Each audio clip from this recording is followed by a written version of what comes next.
Pri analýze vzťahu medzi profesionálnym, inštitucionalizovaným dejepisectvom a nacionalizmom ako sociálnym fenoménom sme v nejakej pozícii.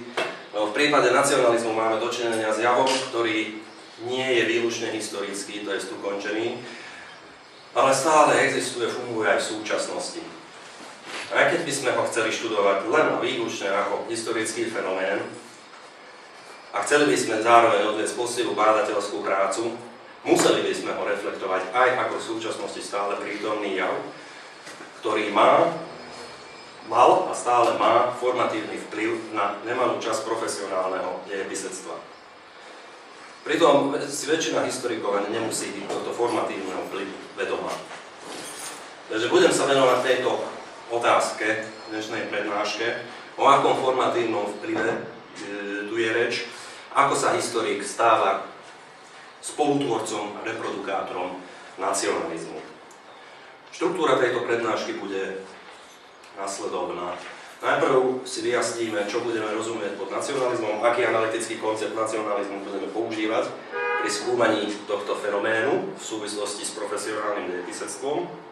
Súčasťou tohto vyjasnenia bude predstavenie si hlavných východísk rôznych tradícií teoretizovania o národoch a nacionalizmoch.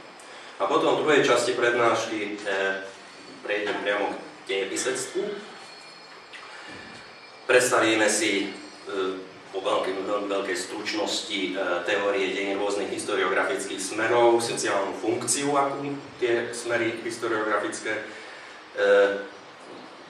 plnia, respektíve aké majú ideál, že by mali plniť a reálne aký plnia. No a nakoniec si ukážeme spôsoby, ako mnohí historici vedome, či nevedome podielajú na nacionalistických diskurzoch a explicitne či implicitne reprodukujú ideové konštrukcie nacionalistických ideológií. Pri štúdiu nacionalizmu sme v neľahkej pozícii aj kvôli nesmiernej mnohovrstevnatosti a nejednoznačnosti rôznych konceptov nacionalizmu v odbornej literatúre. O laickom vnímaní nacionalizmu v každodennej sociálnej praxi už ani nehovoriac. Je zrejmé, že tak ako každý sociálny jav, nacionalizmus sa vo svojej podobe a prejavoch menil a transformoval.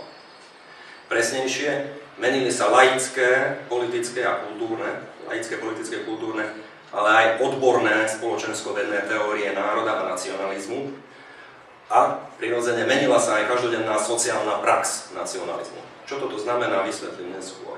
Nestačí skúmať pri historickom výskume podľa tej pozície, ktorú ja zastávam, nestačí skúmať len to, v čom sa líšili, alebo v čom sa naopak nelíšili nacionalizmy Jána Kollára, Ludovíta Štúra či Jána Palárika, v čom sa ich nacionalizmus líšil od nacionalizmu napríklad Ferenca Kölcseiho, Lajoša Košúta alebo Ferenca Deáka. Ale skúmaniu treba podrobiť aj to, čom sa líši alebo nelíši nacionalizmus Ludovíta Štúra od nacionalizmu Milana Hoďu, alebo Jozefa Tisu, alebo Gustáva Husáka, alebo Jána Čarnogórského, Ivana Gašparoviča či Roberta Fica. Obdobne je veľmi dôležité podrobiť kritickej komparácii prejavy nacionalizmu v sociálnych interakciách, napríklad v sociálnych interakciách slovenských dobrovoľníckych výprav rokov Meru 8, alebo v sociálnych interakciách uhorských revolučných vojsk, tzv. Košútovských vojsk. Porovnať tieto s nacionalizmom v československých légiách počas ich pôsobenia v Rusku a v Československu, alebo s nacionalizmom v Červenej armáde Maďarskej republiky Rád. A ďalej urobiť komparáciu s nacionalizmami napríklad v povstaleckých jednotkách počas SNP a tak ďalej. Teda nestačí robiť len horizontálne komparácie, ale treba robiť aj vertikálne, až po dnešok. Teda reflektovať aj súčasné podoby a fungovanie nacionalizmu. Ale inak povedané, treba sledovať pri skúmaní nacionalizmu ako historického fenoménu koncepcia národa a nacionalizmu konkrétnych historických aktérov, ich ideálne formulácie, ale aj fungovanie ich koncepcií a ich ideálnych formulácií v dobovej sociálnej praxi. Ale ešte ani toto nestačí, pokiaľ si chceme byť istí, že naše skúmania budú dostatočne kritické, teda vedecké. Vedecké v tom zmysle, že metodické postupy, ktoré budeme používať, nebudú kontaminované nacionalizmom. To je pojmový aparát, ktorý pri analytickej a interpretačnej práci použije historik, nebude zaťažený pojmami a kategóriami nacionalistickej sociálnej praxe. A teoretické východiská, z ktorých budú jednotlivé analýzy a interpretácie vychádzať, nebudú postavené na chybných, to jest nacionalistických, ideologicky podmienených, zvecňujúcich alebo esencialistických koncepciách. A napokon, že heuristika, teda samotný empirický výskum, zhromažďovanie prameňov, nebude a priorne ovplyvnený nacionalistickými či inými motiváciami ideologickými. V skutočnosti je totiž spoločensko-vedných diskurzov vrátane historického a predovšetkým vrátane historického tzv. Metodologický nacionalizmus až alarmujúco rozšírený. Prirodzene ide o veľmi zložitý bádateľský projekt, to, čo som tu teraz práve načrtol. Historik, ktorý sa chce takto seriózne pustiť do skúmania nacionalizmu, sa nemôže zaobísť bez orientácií, a nie hociakej základnej, ale skutočne bez dobrej orientácií v teóriách nacionalizmu a v celej plejáde ďalších kritických sociálnych teórií, napríklad teóriách etnicity, teóriách identity, teóriách sociálnych stereotypov a podobne. A týchto teórií je neúrekom. A ja teraz postúpim k tomu, že si stručne, veľmi zjednodušene a stručne predstavíme isté definičné prístupy doterajšom alebo teoretickej literatúre o nacionalizme až po dnešok, kde budem brať len, nie je to nejaký komplexný prehľad, ale vybral som si len tie, ktoré skutočne považujem za relevantné a ktoré sa najviac dnes objavujú v odborných diskurzoch, v spoločenských vedách a aj v historiografii, v dejepisectve. Tak, teoretizovanie o národoch a nacionalizme som rozdelil tuto tak zjednodušujúco do troch skupín, respektíve podľa definičných prístupov. Tuto hneď máme prvú skupinu.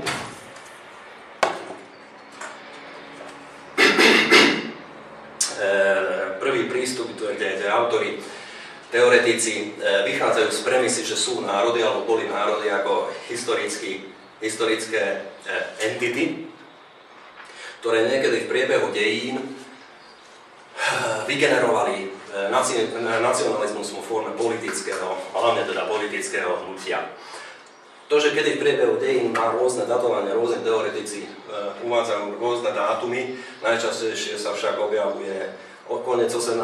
storočia a francúzska revolúcia, ktorú považujú za také zlomové obdobie z rodu nacionalizmov, z rodu až následovného šírenia nacionalizmov. Ale sú aj autori, ktorí datujú objav nacionalizmu už do 16. storočia, niektorí dokonca ešte skôr, do 14. storočia. Títo, ktorí datujú vznik nacionalizmu, národov a nacionalizmov, ešte do skoršieho obdobia sa shodujú v tom prvým národom, takým prototypom, ktorý slúžil ako vzor ostatným, bol anglický národ, ktorý sa podľa napríklad Adriana Hastingsa sformuloval už v 14. storočí, pričom ale jeho formovanie začalo už normánskou inváziou v 10. storočí. V 14. storočí už má v podstate predpokladá plne sformovaný anglický národ. V 16. storočí už absolútne presvedčenie o tom, že anglický nacionalizmus bol javným fenoménom, ktorý sa neskôr šíril aj do ostatných ranonovovekých krajín. Podobný názor zastáva aj Laia Greenfieldová, ktorá tiež datuje ako udáva primát anglického nacionalizmu, anglického národa a nacionalizmu, ale ona ich datuje do 16. storočia a považuje ich za ten prototyp, ktorý neskôr v 17. a 18. storočí okopírovali Francúzi, Nemci, Rusi a Američania, teda Spojené štáty, občania elity Spojených štátov amerických v 18. storočí. Tento prístup, teda teda definuje nacionalizmus ako ideologické politické hnutie, ktoré presadzuje záujmy svojho národa a predovšetkým ten najvyšší záujem vnímajú ako snaha o oslobodenie a emancipáciu toho národa. To je, aby národ mal nejakú vlastnú politickú štruktúru nad sebou, minimálne v podobe autonómie, ideálne v podobe samostatného štátu, kde si, tak povediac, národ môže vládnuť sám sebe. Druhý prístup definičný obrátil poradie. Autori, ktorí spadajú pod túto druhú kategóriu, tvrdia, že nie národy boli prvé, ale nacionalizmy boli prvé a nacionalizmy potom vygenerovali národy, takže nacionalizmy stvorili národ. Tento slávna veta Ernsta, jedného z najväčších teoretikov nacionalizmu a najvplyvnejších, Ernsta Kellnera: nacionalizmy plodia národy a nie naopak. Teda národy sú konštruktom, doslova sociálnym konštruktom nacionalistických hnutí. Väčšina týchto autorov datuje vznik, teda objavenie sa nacionalizmu a vznik potom následných národov, sociálnu konštrukciu národov, tiež do konca 18. storočia, do obdobia konca 18. storočia. A opäť francúzska revolúcia je vnímaná ako tá veľká prelomová udalosť.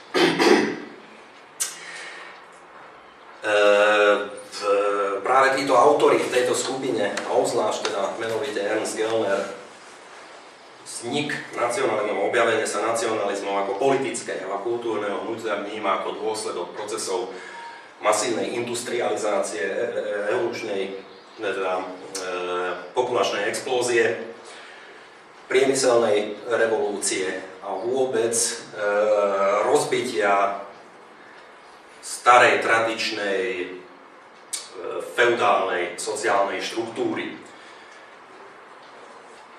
Tretia skupina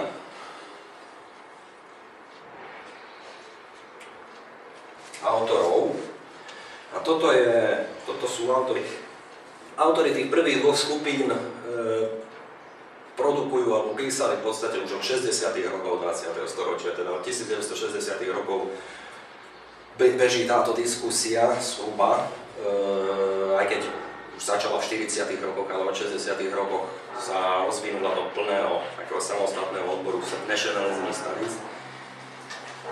Autori tohto tretieho prístupu, toto je relatívne nový prúd myslenia. Ide o práce, ktoré sú z obdobia posledných dvoch, maximálne 3 desaťročí. Zatiaľ, čo tí autori v tých predošlých dvoch skupinách boli sociológovia a historici, veľa tam bolo historikov, napríklad Hugh Seaton, Watson, Miroslav Hroch,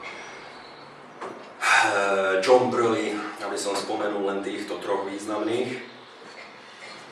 Táto tretia skupina, toto sú sociológovia, sociálni antropológovia a sociálni psychológovia.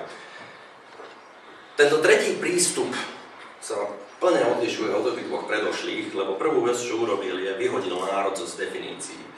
Vyhodil koncept národu vôbec z analytického definovania nacionalizmu.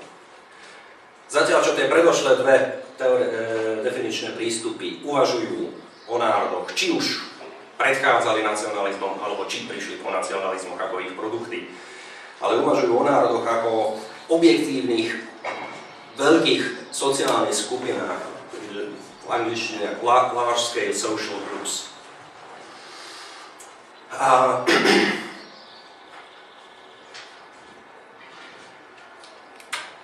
keď hovorím o objektívnych, tak je dôležité si uvedomiť dôraz na to slovo objektívny. To je niečo, čo existuje nezávisle od sociálnych interakcií ľudí. Niečo, keď hovoríme o objektívnej sociálnej skupine, tak hovoríme o niečom, čo je zrátateľné, hovoríme o skupine ľudí, teda keď sledujeme sociologický koncept alebo spoločensko-vedný koncept sociálnych skupín, hovoríme o skupine ľudí, ktorí sú zrátateľní, ktorí sú si vedomí svojho členstva, ktorí majú spoločné rituály, sú schopní spoločne konať a obvykle ide o menšie skupiny ľudí. Preto veľká sociálna skupina je v istom zmysle oxymoron.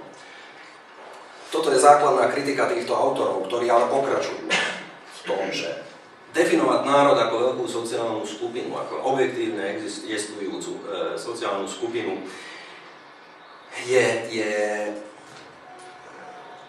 vážnou epistemologickou chybou, lebo vychádza takýto definičný postup vychádza z nesprávneho použitia konceptu sociálnej skupiny, ako som už naznačil, a z pripísania chybného ontologického statusu sociálnym kategóriám, respektíve sociálnym kategorizačným a identifikačným procesom, ktoré oni kladú na miesto národa ako definičný princíp.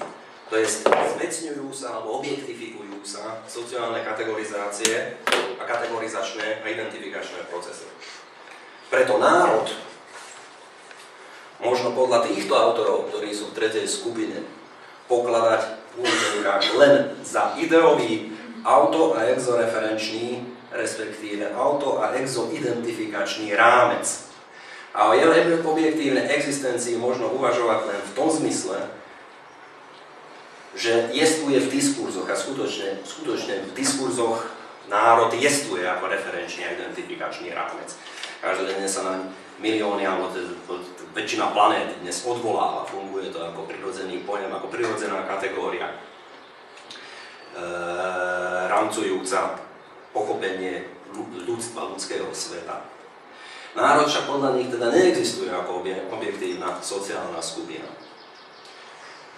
A títo autorky a autori, ktorí spadajú do tejto tretej skupiny definičného prístupu, do tejto tretieho definičného prístupu, potom o nacionalizme uvažujú doslova ako o sociálnom fenoméne, to jest ako o pohľade na svet, ktorý jednak určuje každodennú sociálnu prax a jednak je výsledkom každodennej sociálnej praxe. A absolútne kľúčovou súčasťou nacionalistického svetonázoru je objektivizovaná, teda zvecnená predstava národa a esencialistická koncepcia národnosti, respektíve etnicity. Pozrieme sa teraz troška podrobnejšie na uvedené definičné prístupy k nacionalizmu, ktoré som tu v týchto troch momentoch načrtol. Lebo to, aký analytický koncept nacionalizmu si tu stanovíme z hľadiska témy dnešnej prednášky, vzhľadom na to, na vzťah medzi nacionalizmom a dejepisectvom, je to kľúčové. Najčastejšie sa teda stretneme s definíciami, ktoré nacionalizmus definovali ako ideologicky podmienené politické alebo kultúrne hnutie, alebo oboje. Tento definičný prístup, charakteristický, ako som už uviedol, pre prvú a druhú skupinu teoretikov a teoretičiek, teda vymedzuje nacionalizmus ako ideológiu alebo ideologické hnutie, ktoré sa presadzuje a funguje len v rámci určitých sociálnych polí, teda na politickom alebo kultúrnom poli. Ako jeden príklad z príkladov je tiež veľmi vplyvná definícia Anthonyho Smitha, ktorý sa považuje za jedného z najväčších takých guru nacionalistických štúdií alebo Nationalism Studies. Založil dokonca asociáciu na štúdium nacionalizmu a je profesorom Nationalism Studies na London School of Economics ešte stále. Mimochodom je človekom, ktorý je zodpovedný za prvú kategorizáciu vôbec teórií nacionalizmu. On ich rozdeľujú do 4 skupín, na primordialistické, perennialistické, modernistické a etnosymbolistické, ale do toho tu teraz nepôjdeme. Nebudem to rozvíjať. Ďalší bádatelia sa snažili vyhnúť práve tomuto redukcionizmu, nacionalizmu, keď ho obmedzíme len na pole politického diania, politického hnutia a kultúry, na pole kultúry. A snažili sa tam vniesť aj nejaký ten psychologický moment, takže sociálno-psychologický moment. Už prvý spomedzi významných teoretikov nacionalizmu Hans Kohn a Karl Deutsch v 40., 50., 60. rokoch 20. storočia uvažovali o nacionalizme ako v stave mysle. Neskôr Ernst Gellner, už spomínaný Ernst Gellner, rozvinul tento psychologický motív vo svojej definícii nacionalizmu, keď za jeden definičný motív, alebo jeden definičné kritérium ustanovil psychologický motív emotívneho uspokojenia, alebo práve naopak rozrušenia z naplňania, alebo práve nenaplňania maximy nacionalistických ideológií, podľa ktorej hranice národa, hranice národného územia a hranice národného štátu musia byť totožné. Pokiaľ tak nie je, pokiaľ čo i len kus národného územia sa nachádza za hranicami národného štátu, vyvoláva to neustály aktivizmus a boj, udržiava to nacionalistické hnutie kvázi aktívne a činné, kým nedosiahne revíziu toho stavu podľa tejto maximy. A keď je to naopak, keď v rámci národného štátu sú aj územia, ktoré sú považované za cudzie národné územia, čo sa teda málo kedy stáva, opäť z druhej strany z toho konkurenčného nacionalistického hnutia dochádza k permanentnej aktivite a tým udržiavaniu nacionalistického hnutia aktívneho aj v tom teda väčšom štáte, ktorý disponuje tým cudzím národným územím. Popravde, ale väčšinou veľmi rýchlo v priebehu generácií dvoch aj dôjde, to je tiež empiricky podložené, k asimilácii, respektíve k rozšíreniu predstavy, pôvodnej predstavy národného územia. Aj na to územie, ktoré spočiatku pôvodne považovali za nie ich. Že to je tá slávna, okrídlená téza, naše si nedáme, cudzie nechceme. To naše sa neustále upgradeuje, takisto ako to cudzie.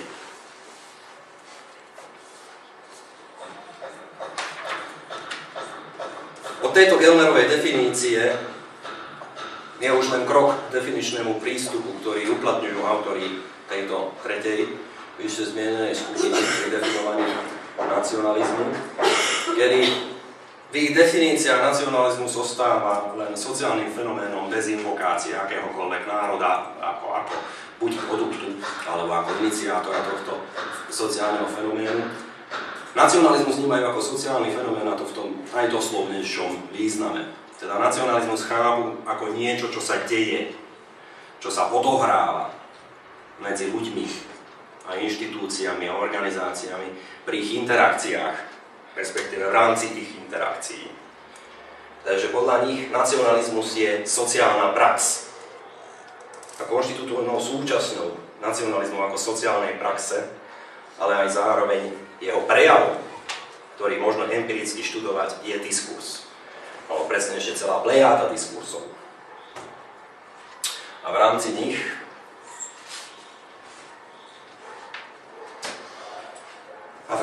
určité termíny, určité slova pomenovania a pojmy, ktoré tie reprezentujú, sociálne kategórie a opäť ich významy, na ktoré odkazujú. To je isté pojmy a koncepcie národa, národnosti, národnej príslušnosti, národnej povahy, národného charaktera, národného ducha, alebo isté metafory, isté naivné teórie o povahe ľudstva, isté nacionálne alebo etnické stereotypy a na nich postavené naratíva a vysvetlenia. Toto sú tie prejavy nacionalizmu ako sociálnej praxe, ktorý dokážeme spoľahlivo študovať práve analýzou diskurzov. A toto je aj hlavný metodický postup autorov tejto tretej skupiny. Autorov, ktorí spadajú do tohto tretieho definičného prístupu. Tieto slová, pojmy, metafory a stereotypy a naivné teórie a naratíva o národoch, národnom charaktere, národnosti, národnom duchu a tak ďalej, o práve národov na územie, na slobodu, o národnom teritóriu, o národoch ako objektoch dejín a dejinotvorných síl a tak ďalej. Teda tieto slova, pojmy a metafory, naivné teórie a naratíva významným spôsobom rámcujú sociálnu realitu. metaforicky povedané, poskytujú akúsi kategorickú mriežku, skrze ktorej ľudia interpretujú sociálnu realitu a skrze ktorú ľudia dospievajú k svojim pravdivým presvedčeniam, k svojim pravdám o tom, ako sa veci vo svete ľudí, v národnom svete ľudí majú. Tieto slová, pojmy, stereotypy, naivné teórie a naratíva, vlastné nacionalistickým diskurzom sú používané takým spôsobom, ako keby len nestranne pomenúvali a popisovali objektívnu realitu. V skutočnosti však o mnoho viac, než len akoby sociálnu realitu neutrálne pomenúvali, sami ju istým spôsobom utvárajú a formujú, respektíve prinajmenšom sa spolu podieľajú na jej formovaní. Diskurzívne utvárajú realitu toho, čo zdánlivo adekvátne a správne reprezentujú, teda zvecneného, objektivizovaného národa, ako takmer matateľnej sociálnej entity. A presne toto je sociálna prax nacionalizmu. Vytváranie sociálnej reality národov, rozširovanie zvecnenej predstavy národa a esencialistickej koncepcie národnosti. Myslím, že v tejto definícii, ktorú som tak zosumarizoval, vyjadrený postoj toho tretieho výskumného prúdu.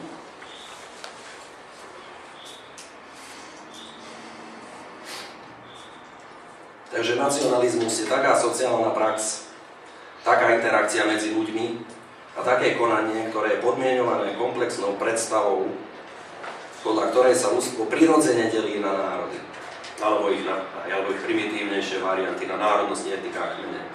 Takou predstavou, že každý človek je národná bytosť. Teda, že každé individuum, ktoré sa narodí, má národnosť. Každý človek má len, a zároveň každý človek má len jednu pravú autentickú národnosť, preto sa potom hovorí o odredilstve, o zrade a renegátstve alebo o asimilácii.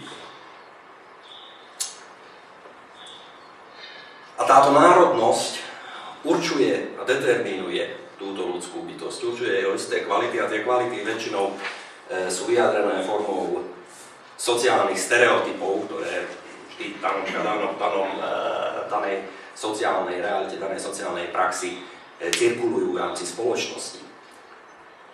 Napríklad v súčasnosti uvedem taký veľmi okatý príklad, diskurs o Rómoch alebo Cigánoch, je celé kvantum vlastností negatívnych v prvej väčšine, ktoré sa pripicuje rómskému obyvateľstvu, z ktorých všetky tie vlastnosti často sú zakončené metaforou, že majú to v krvi, je to vrodené, nedá sa s tým nič robiť. Toto vôbec nemusia byť explicitné, vyslovované, vedome reflektované predstavy. Táto nacionalistická predstava o národoch a národnosti. Dokonca väčšinou v súčasnosti už ide len o implicitné, neuvedomované štruktúry poznania. Kvázi banálne poznanie. To, čo ďalší britský sociálny psychológ Michael Billy nazval banálnym nacionalizmom. To je to, že hovoril, že nie použil metaforu plápolajúcej zástavy alebo lejúcej vlajky. Nie to je dôležité z hľadiska nacionalizmu, že na Deň nezávislosti v Spojených štátoch, uvádzal teda Ameriku ako príklad, ľudia promenádujú a mávajú vlajkami. Dôležité je to, že tá vlajka visí všade, počas všetkých bežných všedných dní na verejných budovách a nikto si ju nevšíma. Práve táto absolútna prirodzenosť, kedy národný symbol a predstava národa, nacionalistický koncept národa a národnosti je už natoľko banálny, natoľko tvorí prirodzenú súčasť všetkých stupňov socializácie jednotlivca, počnúc často už od rodičovskou, predškolskou výchovou, ale rozhodne sa k nej dojde v počas školskej výchovy, že rušivé sa stane to, keď tam tá zástava, keď si niekto všimne, že tam tá zástava je. Nie to, že niekto tú zástavu obieva. Väčšinou tá zástava práve potrebuje byť natoľko prirodzenou, aby si ju ani nikto nevšimol. Tá najprirodzenejšia súčasť každodenného života. Prirodzené, toto je všeobecná spoločenskovedná definícia nacionalizmu. Podľa tejto definície je ešte aj dnes žijeme vo veku nacionalizmu. Netreba veľmi hlbokú analýzu vykonať na to, aby sme si uvedomili, že keď je nacionalizmus takto definovaný, tak sa týka asi drvivej väčšine populácie na Slovensku, aj mimo Slovenska, aj v západnej Európe. A na výskumné účely samozrejme, na konkrétne historické kontexty môžeme túto všeobecnú definíciu prispôsobovať, špecifikovať a vôbec nemusí byť v kontraste voči vyššie spomenutým tým partikulárnym definíciám nacionalizmu ako politického hnutia, politickej ideológie alebo kultúrneho ideologického hnutia. Ja však mám rád túto všeobecnú definíciu, keďže ja sa zaoberám obdobím 19. storočia. Výborne slúži na identifikáciu toho, ako sa šírila predstava národa, a ako sa indoktrinovala esencialistická predstava národnosti do širších populácií. Totiž tie veci boli skutočne šírené predovšetkým prostredníctvom povinného školského vzdelávania. Nevyskytovali sa tieto predstavy prirodzené v populáciách. Ľudia si prirodzene neuvedomovali, že ja som Slovák, ja som Maďar, ja som Nemec. V tom zmysle, ako je význam týchto konceptov pomenovaných v tých jednotlivých nacionalistických ideológiách, toto sa museli ľudia naučiť. A tuto výborne, toto krásne ilustruje trojfázová klasifikácia, trojstupňové členenie, postupy indoktrinácie, nacionalizmu alebo národného obrodenia Miroslava Hrocha. On to nazýva národným obrodením, ale v zmysle tohto tretieho definičného prístupu je to indoktrinácia nacionalistickou ideológiou. Takže podľa autorov a autoriek, ktorí reprezentujú tento tretí definičný prístup, tá otázka, ktorú si kládli teoretici národa a nacionalizmu už celé 20. storočie, že kedy vznikli národy a nacionalizmy, kedy a kde a prečo. Tak podľa týchto autorov tohto tretieho definičného prístupu táto otázka je nesprávna a zavádzajúca. Správnou, korektnou otázkou by malo byť sa spýtať, kedy, kde a prečo začali ľudia o sebe uvažovať ako o národných bytostiach. Kedy a kde sa rozšírila predstava, že ľudstvo sa prirodzene delí na národnosti, že ľudia prirodzene majú ako vrodenú vlastnosť, národnosť, ktorá určuje ich osobné kvality. Veľký posun kladenie otázok. Určite to netreba ďalej rozvíjať. Takže pre toto obdobie 19. storočia, kedy na začiatku môžeme smelo vyhlásiť, že národné ideológie alebo taká predstava národa, ako je tu teda tá zvecnená, objektifikovaná, biologizujúca predstava národnosti a národa, bola na začiatku 19. storočia v úvodzovkách vlastníctvom len hrstky ľudí. Pre ostatných, pre väčšinu populácie, obzvlášť pre rurálnu sedliackú populáciu, to boli neznáme koncepty. Bol to neznámy raster, cez ktorý nevedeli oni interpretovať a neinterpretovali a nevnímali sociálnu realitu. Toto sa začalo meniť práve v priebehu druhej polovice 19. storočia a masívny, v prípade Slovenska, masívny boost, tento proces masovej indoktrinácie nastal až po roku 1918, kedy však bol nesmierne úspešný. A takisto v prípade Uhorska, ešte konca 19.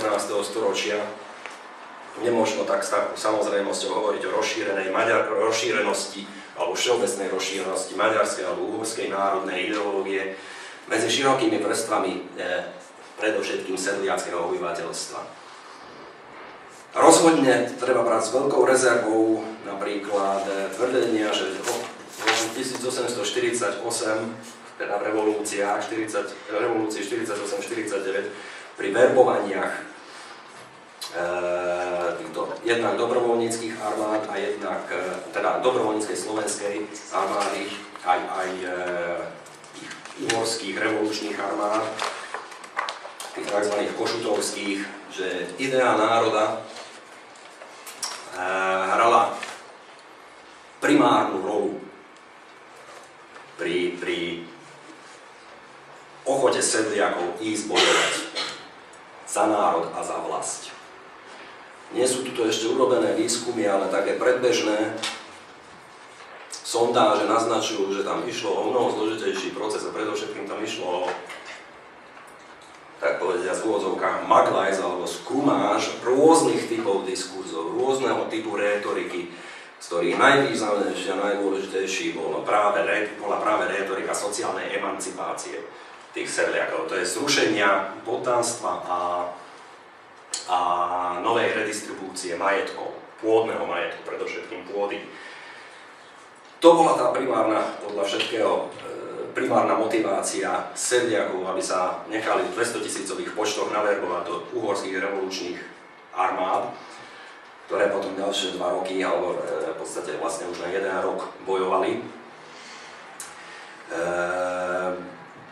To, že potom priebehu toho 1 roka, aké indoktrinácie boli v rámci tých armád, tí sedliackí vojaci vystavení, to je druhá vec, že po demobilizácii sa už akým mindsetom tí sedliaci vrátili. Ale toto zatiaľ všetko je len hypotetizovanie, keď podľa mňa veľmi plauzibilné, lebo výskumy v tomto smere ešte neexistujú. Takže tento koncept nacionalizmu ako sociálnej praxe, ako niečo, čo sa odohráva v komunikácii medzi ľuďmi, ako niečo, čo je potvrdzovaním istej predstavy toho, ako národy existujú, ako funguje národnosť, tak toto rozumiem ja pod nacionalizmom a v tomto zmysle budem teraz po malej pauze pokračovať v téme toho, čo nesie názov prednášky dejepisectva, profesionálnej historiografie a nacionalizmu.